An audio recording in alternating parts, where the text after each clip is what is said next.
ನಮಸ್ತೆ. ನಾವೆಲ್ಲಿಗೆ ಬಂದಿದ್ದೀವಿ ಅಂತ ನೋಡ್ತಾ ಇದ್ದೀರಾ? ನಾವು ಯಡಿಯೂರು ಸಿದ್ಧಲಿಂಗೇಶ್ವರ ಸ್ವಾಮಿ ದರ್ಶನಕ್ಕೆ ಬಂದಿದ್ದೀವಿ. ನೋಡಿ, ನಾವು ದೇವಸ್ಥಾನಕ್ಕೆ ಹೋಗೋ ದಾರಿನಲ್ಲಿ ಈ ರೀತಿ ಕುದುರೆಗಳು ಮಕ್ಕಳನ್ನ ಆಟ ಆಡಿಸ್ತಾ ಇದ್ವು, ಕುದುರೆಗಳ ಸವಾರಿ ಮಾಡಿಸ್ತಾ ಇದ್ವು. ನೋಡೋದಕ್ಕೆ ತುಂಬ ಚೆನ್ನಾಗಿತ್ತು. ಎಲ್ಲವೂ ಸಹ ಮಕ್ಕಳಿಗಾಗಿ ಈ ರೀತಿ ಪ್ರವಾಸಕ್ಕೆ ಹೋದಾಗ ಮಕ್ಕಳಿಗೂ ಸಹ ಖುಷಿಯಾಗಲಿ ಅಂತ ಹೇಳಿಬಿಟ್ಟು ಈ ರೀತಿ ಕುದುರೆಗಳ ಸವಾರಿಯನ್ನು ಇಟ್ಟಿರ್ತಾರೆ. ಇಲ್ಲೂ ಸಹ ತುಂಬ ಚೆನ್ನಾಗಿ ಕುದುರೆಗಳ ಸವಾರಿ ನಡೀತಾ ಇತ್ತು. ನಾವು ಹಾಗೆ ಮುಂದಕ್ಕೆ ನಡ್ಕೊಂಡು ಹೋದ್ವಿ. ನಾವು ದೂರದಲ್ಲೇ ಸ್ವಲ್ಪ ಕಾರನ್ನು ನಿಲ್ಲಿಸಿದ್ವಿ, ಯಾಕಂದರೆ ಅಲ್ಲೇ ಪಾರ್ಕಿಂಗ್ ಇದ್ದಿದ್ದು.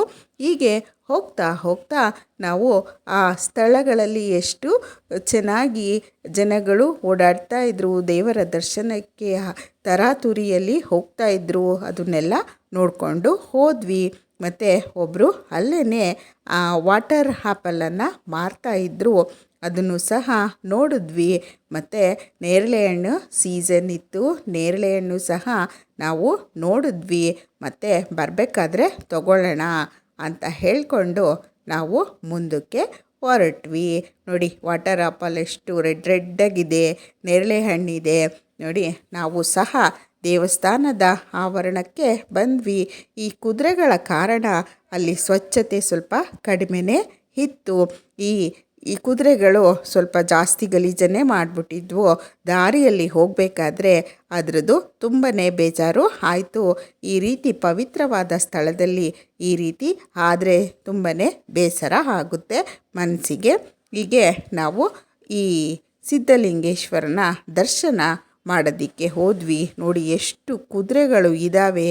ಇದೊಂದು ದೊಡ್ಡ ಬಿಸ್ನೆಸ್ಸೇ ಆಗೋಗಿದೆ ಅಲ್ಲಿಯ ಜನಗಳಿಗೆ. ಈ ರೀತಿ ಕುದುರೆಗಳನ್ನು ಅವರು ರೆಡಿ ಸಹ ಮಾಡಿದರು, ಏಕೆಂದರೆ ಬರುವ ಕಸ್ಟಮರ್ಸು ಅಟ್ರ್ಯಾಕ್ಷನ್ ಆಗಬೇಕಲ್ವಾ, ಅದಕ್ಕೆ. ನೋಡಿ, ನಾವು ಸಿದ್ಧಲಿಂಗೇಶ್ವರ ಟೆಂಪಲ್ಗೆ ಬಂದಾಗ ಮೋಡಗಳು ಎಷ್ಟು ಚೆನ್ನಾಗಿ ಕವಿದುಕೊಂಡಿತ್ತು. ಮೋಡದಲ್ಲಿ ಇನ್ನೇನು ಮಳೆ ಸುರಿತಾ ಇದೆ ಅನ್ನೋ ರೀತಿಯಲ್ಲೇ ಬಂತು. ಮಳೆನೂ ಸಹ ಆಯಿತು.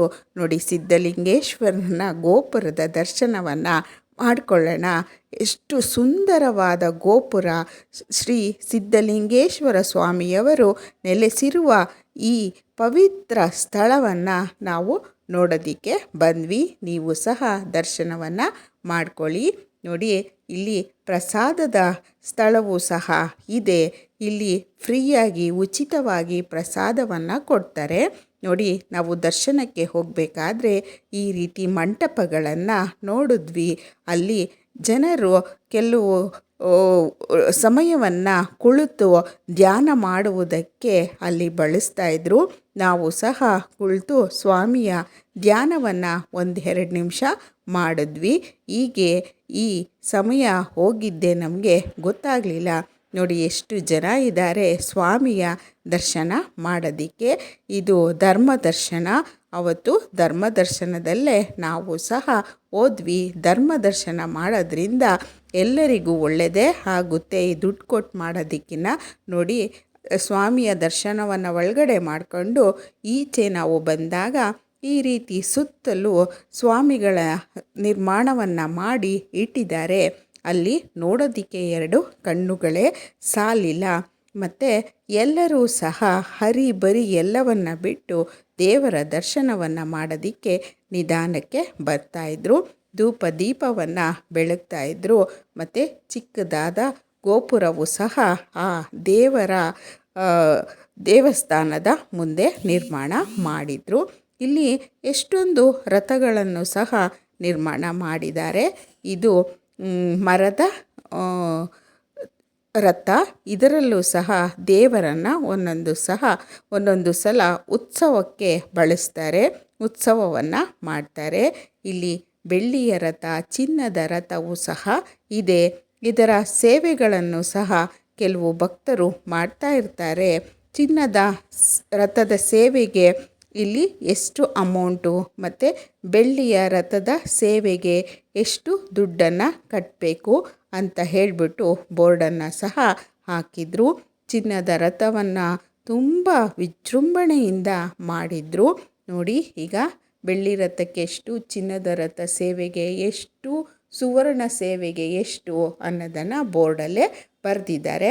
ಯಾರಿಗಾದರೂ ನೋಡಿ ಅದು ಸ್ವರ್ಣರಥ, ಯಾರಿಗಾದರೂ ಹರಕೆ ಇದ್ದರೆ ಈ ರೀತಿ ಅಲ್ಲಿ ಹರಕೆಯನ್ನು ದುಡ್ಡು ಕೊಟ್ಟು ರಸೀದಿಯನ್ನು ಪಡ್ಕೊಂಡು ಸೇವೆಯನ್ನು ಸಲ್ಲಿಸಬಹುದು. ನೋಡಿ, ದೇವಸ್ಥಾನದ ಸುತ್ತ ಈ ರೀತಿ ಮಂಟಪ ಇದೆ. ಮಂಟಪದಲ್ಲಿ ಥರಥರನಾದ ದೇವರುಗಳನ್ನು ಇಟ್ಟಿದ್ದಾರೆ. ಮತ್ತು ಸಿದ್ಧಲಿಂಗೇಶ್ವರ ಸ್ವಾಮಿಯ ಪವಾಡಗಳನ್ನು ಸಹ ಆ ಚಿತ್ರಗಳಲ್ಲಿ ನಿರ್ಮಾಣ ಮಾಡಿ ಇಟ್ಟಿದ್ದಾರೆ. ಒಳಗಡೆ ಮಾತ್ರ ಸುವ್ಯವಸ್ಥಿತವಾಗೇ ಇತ್ತು. ಅಲ್ಲಿ ತುಂಬ ಚೆನ್ನಾಗಿ ವ್ಯವಸ್ಥೆಯಿಂದ ನಾವು ದೇವರ ದರ್ಶನವನ್ನು ಮಾಡಿಕೊಂಡ್ವಿ. ಎಲ್ಲ ಸಹ ಅಲ್ಲಿ ದೇವರ ದರ್ಶನಕ್ಕೆ ಕಾತುರದಿಂದನೇ ಕಾಯ್ತಾ ಇದ್ದರು. ನಾವು ಸಹ ಕಾತುರದಿಂದ ದೇವರ ದರ್ಶನವನ್ನು ಈ ಸರದಿ ಸಾಲಿನಲ್ಲಿ ನಿಂತು ಪಡ್ಕೊಂಡು ಹೊರಗಡೆಗೆ ಬಂದ್ವಿ. ಹೊರಗಡೆ ಬಂದಾಗ ಅಲ್ಲಿ ಆನೆಯನ್ನು ನೋಡುವ ನಮ್ಮ ಇಚ್ಛೆ ಪೂರೈಸಲೇ ಇಲ್ಲ. ಅಲ್ಲಿ ಆನೆ ಇರ್ತಾಯಿತ್ತು ಯಾವಾಗಲೂ.